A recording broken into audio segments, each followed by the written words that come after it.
ఇప్పుడు చెల్లికి జరగాలి మళ్ళీ మళ్ళీ పెళ్లిలాగా అమరావతికి మళ్ళీ శంకుస్థాపన చేశారు. అమరావతికి ఇచ్చిన కాంట్రాక్టులే మళ్ళీ ఎక్సెస్ చేసి మళ్ళీ కాంట్రాక్టులు వాళ్ళకి ఇచ్చారు. అప్పుడు 2000 కోట్లకి ఇస్తే ఇప్పుడు 4000 కోట్లకి. ఇప్పుడు అమరావతికి మళ్ళీ జరగాలి చట్టబద్ధ అని వాళ్ళే చెబుతున్నారు. ఎందుకు? ఇప్పుడు చంద్రబాబు నాయుడు గారు ఆల్రెడీ ఆయన ముఖ్యమంత్రిగా ఉండగానే మొన్న 2025 మే 8న క్యాబినెట్లో సమావేశంలో ఐటమ్ నెంబర్ 148గా అమరావతి రాజధాని అని చెప్పి తీర్మానం చేసి కేంద్ర హోంశాఖ ఆల్రెడీ పంపించేశారు. కేంద్ర హోంశాఖ ఆల్రెడీ పంపించారు. మళ్ళీ పంపించిన తర్వాత ఇప్పుడు మళ్ళీ చట్టబద్ధత అంటారు. మళ్ళీ అసలు ఇంకోటి, కేంద్రానికి పంపించాల్సిన పని కూడా ఏంది? ఏ రాష్ట్ర రాజధాని అయినా నిర్ణయించుకునే హక్కు ఆ రాష్ట్ర ప్రభుత్వానికి ఉంటుంది. వాళ్ళే మళ్ళీ మార్చుకునే హక్కు కూడా ఆ రాష్ట్ర ప్రభుత్వానికి ఉంటుంది. దీనికి పార్లమెంట్కి సంబంధం లేదు. ఇది ఖచ్చితంగా దాంట్లో రాజ్యాంగంలోనే ఉంది క్లియర్గా. ఏ రాష్ట్ర రాజధాని కేంద్రం హైకోర్టుకి ఇచ్చిన దాంట్లో హైకోర్టుకి సుప్రీంకోర్టుకి కూడా ఇచ్చినట్టు ఇచ్చిన దాంట్లో సుప్రీంకోర్టుకి ఇచ్చిన దాంట్లో కూడా మేము రాజధాని నిర్ణయించే హక్కు మాకు సంబంధం లేదు, అది రాష్ట్ర ప్రభుత్వ పరిధిలోనే ఉంటుంది, వాళ్ళ ఇష్టం చేంజ్ చేసుకునే హక్కు కూడా వాళ్ళకే ఉంటుందని ఇచ్చారు ఆ రోజు. సో ఇక్కడ మళ్ళీ ఇప్పుడు కేంద్రానికి ఎందుకు పంపిస్తానంటున్నానంటే, ఇప్పుడు ఈ బ్యానర్ హెడ్డింగ్ చూసినా నాకు అర్థమైంది. రాజధానిపై జగన్ కుట్రలు అసెంబ్లీలో ఎండగడదామని చంద్రబాబు నాయుడు నేను చెప్పాడంట.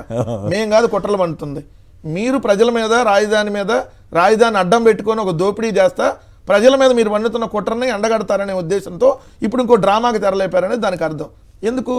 ఆల్రెడీ మీరేం చెప్పారు, రాజధానిని కావాలని అంటే 33,000 ఎకరాలు రైతుల దగ్గర తీసుకున్నాం, 20,000 ఎకరాలు ప్రభుత్వ భూమి ఉంది, దాదాపుగా 54,000 ఎకరాలు మొత్తం కలిపితే. సో ఇది పెద్ద సిటీ, అంతర్జాతీయ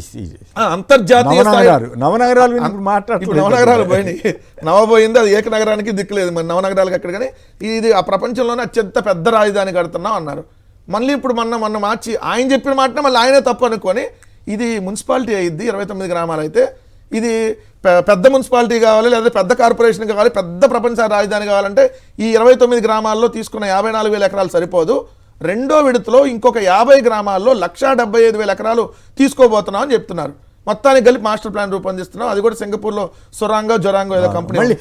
అతని వల్ల 1,470 కోట్లు నష్టం వచ్చింది. మళ్ళీ అయినా కూడా వాళ్ళకే సార్ ఇప్పుడు 400 కోట్లు డిజైన్ హెరిటేజ్ డబ్బేం కాదు కదా సార్, ఆచితూచి ఖర్చు పెట్టడానికి. ప్రజల అప్పులు తెస్తున్నారు, వాళ్ళ ఇష్టం ఉన్నట్టు దుబారా చేస్తున్నారు. అందుకే సోషల్ మీడియాలో జోకులు వేస్తున్నారు. యోగాంధ్ర ఒక్కరోజుకి 300 కోట్లు ఖర్చు, డిజైన్లకి 400 కోట్లు ఖర్చు, ఇవన్నీనేమో ప్రజలకు ఉపయోగం.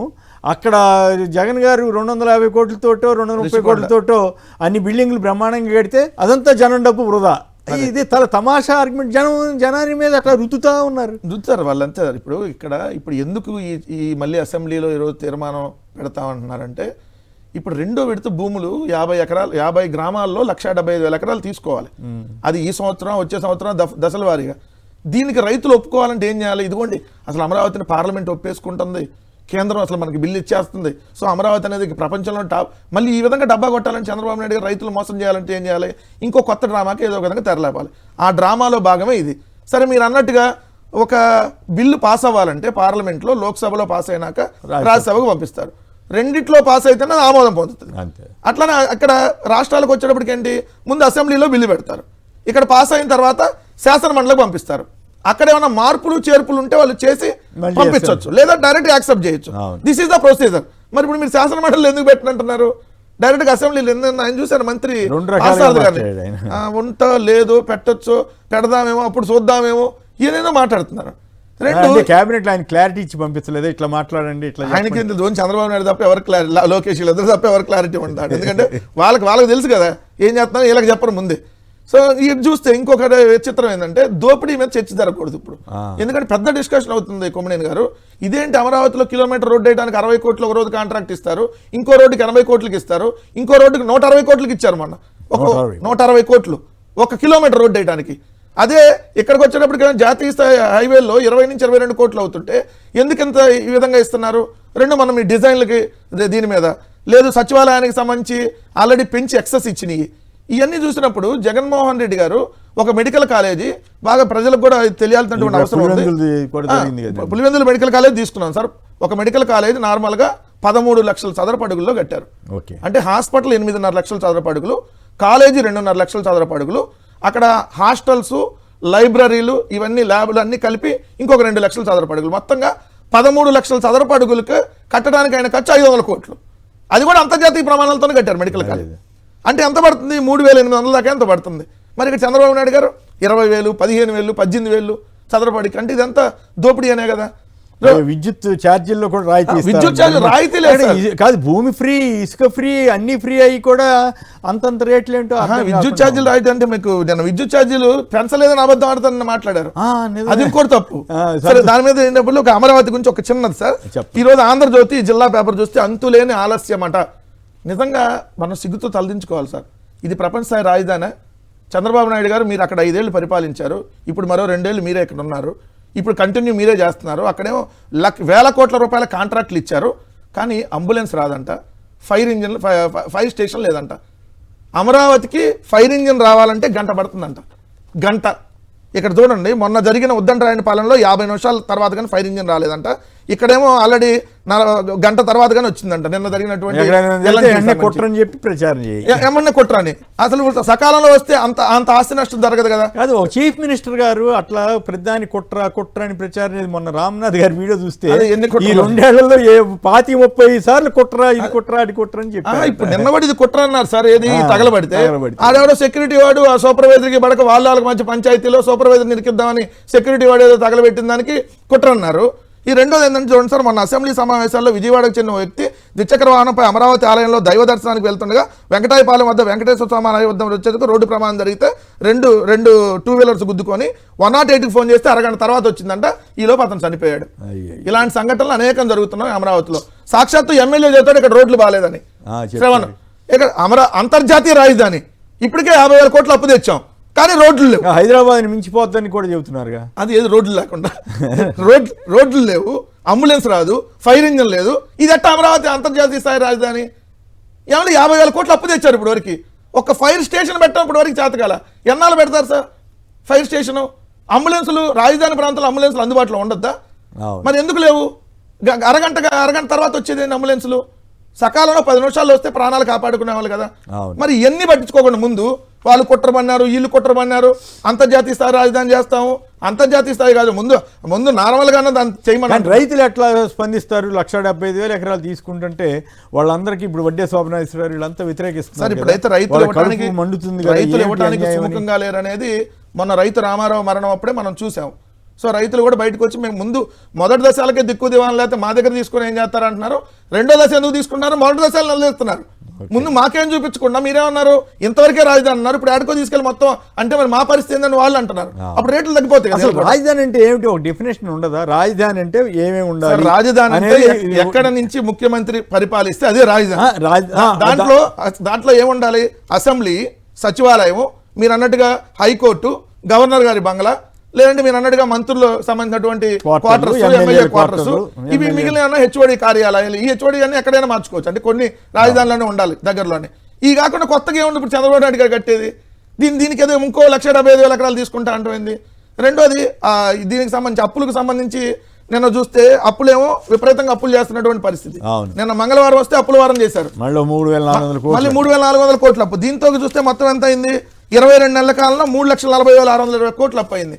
జగన్ గారు 60 నెలల్లో 3,32,000 కోట్లు అప్పు చేస్తే 22 నెలల కాలంలో దాన్ని దాటిపోయాడు. అంటే రోజుకి ఎంత చేస్తున్నాడు? 516 కోట్లు, నెలకు 15,482 కోట్లు, గంటకి 21.5 కోట్లు గంటకి. మళ్ళీ మెడికల్ కాలేజ్ కట్టాలని డబ్బులు లేవంటాడు. ఆరోగ్యశ్రీకి 3,000 కోట్లు బకాయిలు అట్టానే ఉన్నాయి. కరెంట్ ఛార్జీలు ఆల్రెడీ 20,000 కోట్లు పెంచి ₹1 పెంచట్లేదు అబద్ధం ఆడుతున్నారు సార్. ఎంత దారుణం చూడండి. డేట్ల వైజ్ చూస్తే కరెంట్ ఛార్జీలు తగ్గించామని ప్రచారం చేసి ఎక్కడ తగ్గించింది సార్? చూడండి, ఇంధనము విద్యుత్ కొనుగోలుకు సర్దుబాటు అంటే మనం FPCA అంటాం, fuel and power purchase cost adjustment charges అని. దాంట్లో 2024 అక్టోబర్ 25న 6,072 కోట్లు వేశారు. 2024 నవంబర్ 29న 9,412 కోట్లు బాదారు. 2025 సెప్టెంబర్ 27న 1,863 కోట్లు. అలానే ప్రొవిజనల్ FPP ఛార్జెస్ కింద ఇంకో 2,787 కోట్లు. మొత్తంగా 20,135 కోట్లు చంద్రబాబు నాయుడు గారు అధికారంలోకి వచ్చిన కరెంట్ ఛార్జీలు పెంచితే ఒక తగ్గించామని సిగ్గు లేకుండా చెప్తున్నారు. నాకు అర్థం కాదు. ఈ డేట్ల వైజే కదా ఉంది. ఈ డేట్ల వైజ్ మీరు సార్ డేట్ల వైజ్ ఎంత చెప్పగలుగుతున్నారు? ఆశ్చర్యం అనిపిస్తుంది. కళ్ళార్పకుండా ఏదైనా చెప్తాడు సార్. కళ్ళార్పకుండా పచ్చి అబద్ధాలు పండగ కూడా ఆడేవాళ్ళు ప్రముఖంగా రాస్తారు కదా. ఎందుకు సార్? ఉగాది మొన్న వెళ్ళిపోయింది కదా. గడిచిన 2 ఏళ్ల క్రితం ఉగాది రోజు ఏం చెప్పాడు? వాలంటీర్లు మీకు 10,000 పెంచేసి ఆ పండగ చేసుకోండి అన్నాడు. 5,000 లేదు. ఉగాది రోజు మీకు గిఫ్ట్ ఇస్తున్నా అన్నాడు. ఏమైంది? చంద్రబాబు నాయుడు కేంద్రం సాయం చేయాలి కదా. కేంద్రం నుంచి వచ్చేది వడ్డీకి కూడా సరిపోవట్లేదు అంటే సార్. కేంద్రం ఇవ్వాల్సినటువంటి గ్రాంట్లు ఏదైతే రావాల్సినటువంటిది 45% ఇప్పుడు వరకు వచ్చినాయి సంవత్సరంలో. 100 రావాలైతే 45% వచ్చినాయి. Right. మళ్ళీ వీళ్ళు పైన ఇల్లు అధికారంలో, కింద ఇల్లు రైట్. అధికారంలో. ఫైనల్ గా గోపి గారు చెప్పండి, ఏమిటి కేంద్రం త్రిబుల్ ఇంజిన్ సర్కార్ అని ప్రచారం చేసుకుంటారు, అబ్బో మోడీ గారు బ్రహ్మాండంగా మాకు సాయం చేస్తున్నారని చెప్తారు, ఇంకోవైపు ఏమో ఇక్కడ పరిస్థితి చూస్తేనే వడ్డీలు కూడా రాలేదని చెబుతారంట, అప్పులు తప్పట్లేదు. సార్ ఇదే మోడీని బండబూతులు తిట్టారు టీడీపీ నాయకులు. ఆయన కూడా ఫీల్ కాలేదు, ఈయన కూడా ఫీల్ కాలేదు, దాని జోలికి మనం ఎందులేండి పోనీ. ఇతరులకు అలవాటు. ఇప్పుడు ఇదే మోడీని ఆకాశానికి ఎత్తుతున్నారు. అంటే అవకాశం, రాజకీయం ఎటుంటే, రాజకీయ అవసరం ఎటుంటే అటు వెళ్ళిపోయే పార్టీ అది. అందులో మోడీ ఎందుకు సాయం చేయడు, చేస్తాడు. వాళ్ళకు లెక్కలు ఉంటాయి, మొత్తం అన్ని రాష్ట్రాలకు చేయాల్సిన పద్ధతుల్లోనే చేస్తూ ఉంటారు. కాకపోతే ఈయన చంద్రబాబు నాయుడు గారు దాదాపుగా ప్రతి వారం అప్పులు తెస్తూ రాష్ట్రాన్ని అప్పుల్లో ముంచేసే ప్రయత్నం చేస్తున్నారు. 2000 కేంద్రం సాయం వడ్డీలకే సరిపోతుందట. జగన్మోహన్ రెడ్డి ముఖ్యమంత్రిగా బాధ్యతలు చేపట్టిన రోజున చంద్రబాబు నాయుడు గారు రాష్ట్ర ఖజానాలో వదిలింది 100 కోట్లు. అదే 2024లో జగన్మోహన్ రెడ్డి గారు దిగిపోయి చంద్రబాబు నాయుడు ముఖ్యమంత్రి అయినప్పుడు ఆయన రాష్ట్ర ఖజానాలో 7,000 కోట్లు వదిలిపెట్టి వెళ్ళిపోయారు జగన్మోహన్ రెడ్డి గారు. మరి చంద్రబాబు నాయుడు గారి అనుభవం 100 కోట్లు వదిలితే, జగన్మోహన్ రెడ్డి గారి అనుభవం 7,000 కోట్లు వదిలిపెట్టు. దాంతో కూడా ఈయన పరిపాలన చేయలేకపోతున్నాడు. రోజు అప్పులు తెచ్చేస్తున్నాడు, ఆ అప్పుల్లోనే ముంచేస్తున్నారు. అమరావతి కోసం అప్పు, రాష్ట్రాభివృద్ధి కోసం అప్పు, సంక్షేమాల కోసం ఒక 2 ఇంట్రెస్టింగ్ విషయాలు మీ దృష్టికి తీసుకొస్తాను. Nizam government Hyderabad state airport Begumpet ఎప్పుడు అప్పటికే నిజాం గారి గవర్నమెంట్ ఉన్నప్పుడు ఇంటర్నేషనల్ సర్వీసెస్ జరిగాయి. అయితే ఇప్పుడు మేము ప్రపంచ పటంలో పెట్టింది అని చెప్పుకుంటారు చంద్రబాబు గారు. సరే, ఆయన ఎవరు చేసే అభివృద్ధి వాళ్ళు చేస్తారు, కానీ అసలు ఇప్పుడే జరిగిందనే ఫీలింగ్ ఇవ్వటమే ఆసక్తికరం.